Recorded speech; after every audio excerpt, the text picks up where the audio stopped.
All right, so picking up with problem number 8. So first thing we want to notice here is we do not have 0 on one side. So I can't do anything until we have 0 on one side. Now, I always like it when I'm solving these, I always want the square term to be positive.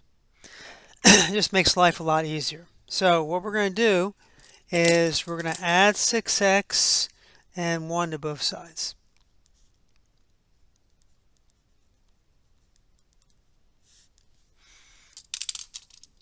So that's going to give us 8x squared plus 6x plus 1 equals 0. So now doing my AC method, 8 times 1 is 8. Got to find factors of 8 that add up to 6. 1 and 8 is not going to work, but 2 and 4 will. So I'm going to rewrite that middle term using the 2 and 4. So that'd be 8x squared plus 2x plus 4x plus 1. And then we're going to do our factor by grouping.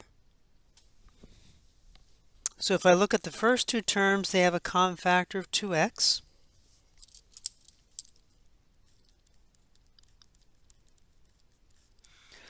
Last two terms, well, one's the only thing they have in common, so I'm going to write that as a plus 1, just so it helps me with the solving by grouping. And let's see if I can make that 4 look a little better.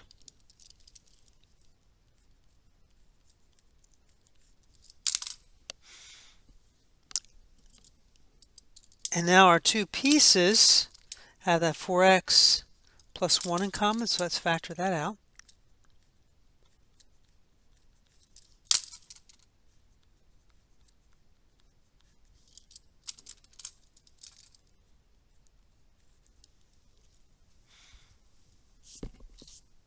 Okay, so now I still need to solve this, so now I'm going to set each factor equals 0 and solve. 4x plus 1 equals 0. Actually, we did that over here, didn't we? We would subtract 1 from both sides like we did there, and then divide by 4.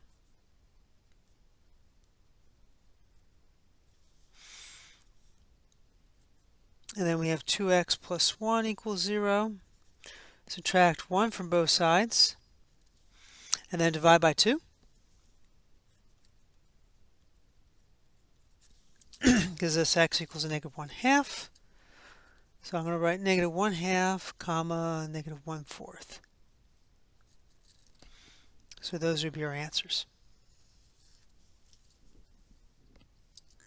So remember, you want to have 0 on one side. And also always remember to look for a greatest common factor. So if we go to number 9, the good news is we already have 0 on one side. The bad news is we have a greatest common factor. Actually, it's not really bad news. It's actually kind of good news too. Because by being able to factor out that greatest common factor, you end up working with smaller numbers if you have to use the AC method. So my GCF here is 4. So we're going to factor that out. That is 6x squared minus x minus 1 equals 0. AC, well, we do 6 times a negative 1 is negative 6. I have to find two factors of negative 6 that add up to negative 1. Well, 1 times a negative 6 won't work, but 2 times a negative 3 will. That adds up to negative 1. So we're going to go ahead and rewrite this, and let me write this way.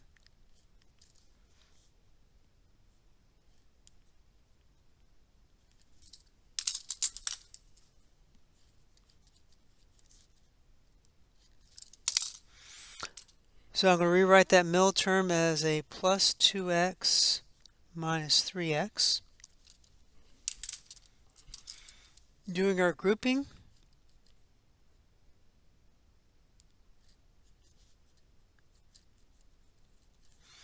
first two terms have a common factor of 2x, so let's factor that out.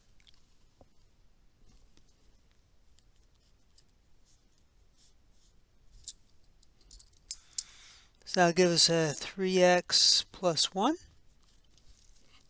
And the last two terms, well, they have anything in common, they're both negative, so let's factor out negative 1.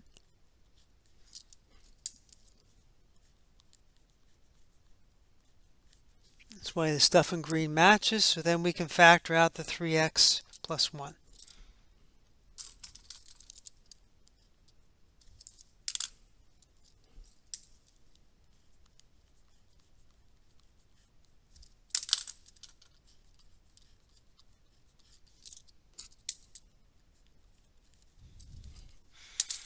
Okay, so now we're going to set each factor equal to 0. So I'm going to set 4 equal to 0. Well, that's not possible, so that has no solution. So we won't get any help from that. We'll set the 3x plus 1 equal to 0. So subtract 1 from both sides. And then divide by 3.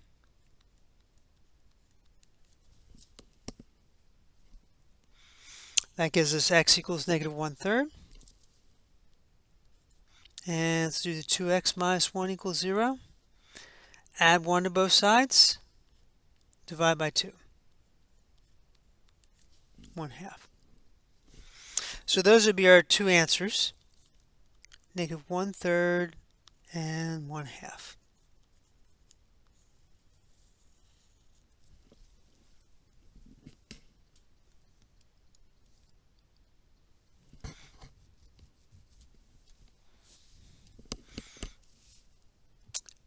All right, let's take a look at number 10. So, first thing I need to do is get 0 on one side. So let's subtract 40x from both sides.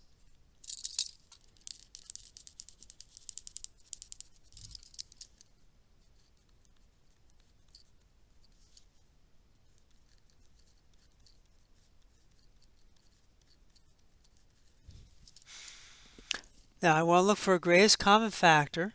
And if I look at these, 5 can go into the numbers, and also we can factor out an x. So greatest common factor is 5x.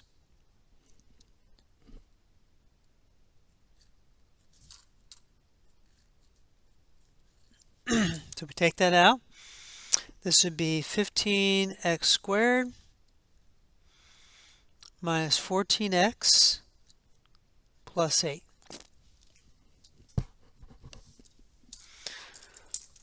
Alright, so now we're going to do the AC method. So we take a deep breath and do 15 times 8. That's 120. I need to find a pair of factors of 120 that add up to, hang on a second. I made a mistake here. This should have been a negative 8 here. My bad on that. So this should have been a negative up here. So we're actually looking for negative 120. So I want the larger number to be negative. So let's start going through the factors. 1 times a negative 120 doesn't work. 2 times negative 60, nope. 3 times the negative 40, it's 37. 4 times negative 30 is negative 26. 5 times negative 24. That adds up to a negative 19, still not there, so let's go to 6 times a negative 20. That's the one. That adds up to negative 14. Okay. This is not a very pleasant problem.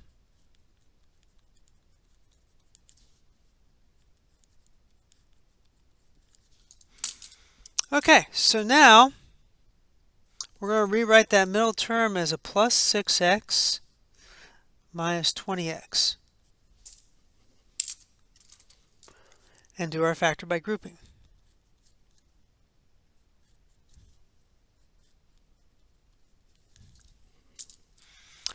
So looking at the first terms, we can pull out a 3x.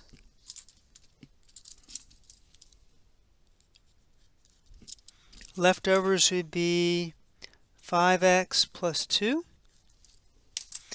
Last two terms, we can pull out a negative 4. Our leftovers will be a 5x plus 2. And then we have 5x plus 2 in common with both. All right, so let's see what we got here. We got 5x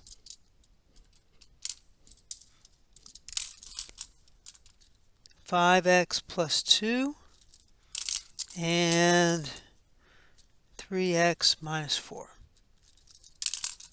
equal to 0.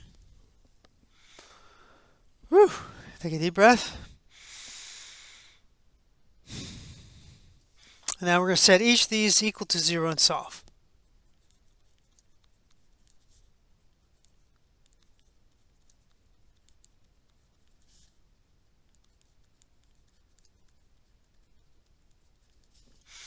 Well, if 5x is equal to 0, divide by 5, that's just going to give me x equals 0.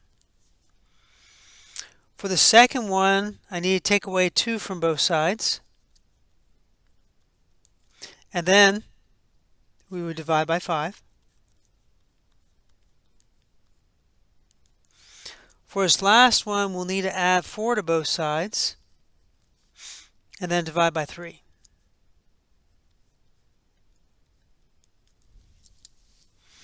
So in this case, we get 3 answers.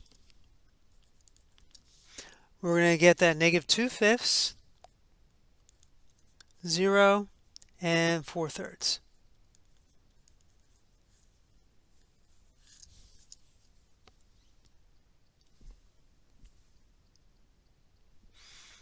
Whew, that was a doozy. Let's go to number 11. So here we're doing our factoring by grouping. The first two terms have an x squared in common.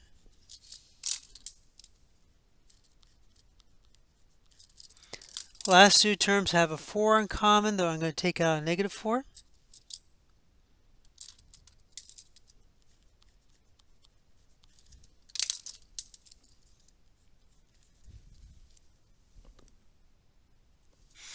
And then we have an x minus 3 in common.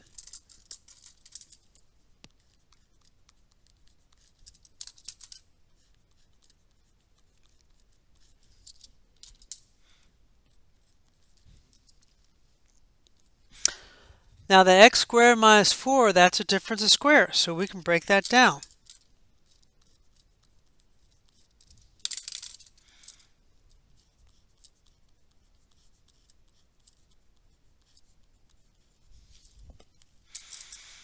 And now that we have a complete factor, we're going to set each factor equal to 0 and solve.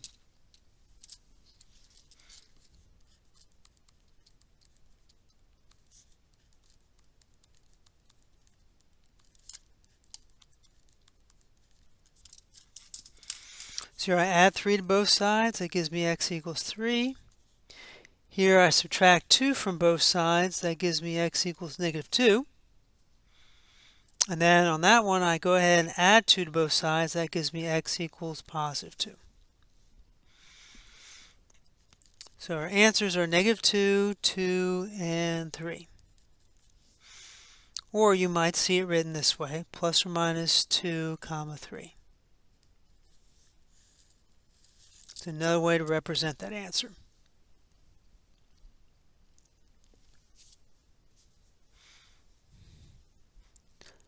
All right, let's look at number 12. Difference of squares. So it'd be x squared minus 4 times x squared plus 4 times x squared minus 4. It's equal to 0. The x squared plus 4 we can't break down, sum of squares. But that x squared minus 4 we can. That's going to factor to x minus x plus, can't speak today. That's going to factor to x plus 2 times x minus 2.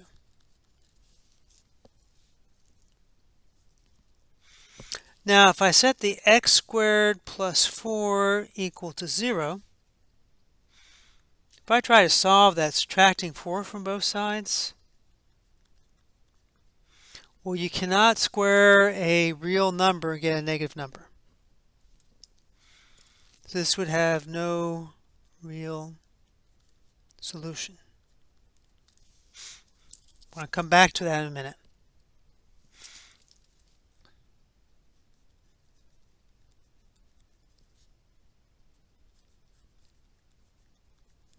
So here we'd subtract 2 from both sides. Here we would add 2 to both sides.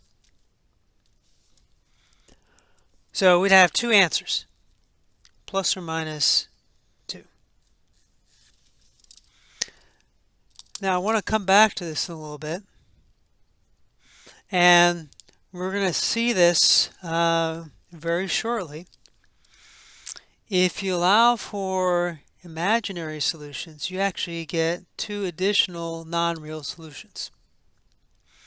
And this involves where you go and use it, what we call the square root property, to be able to solve this. And then if you have a negative unused square root, we have to use something called I. But before we launch into that, we need to talk a little bit more working with that with radicals.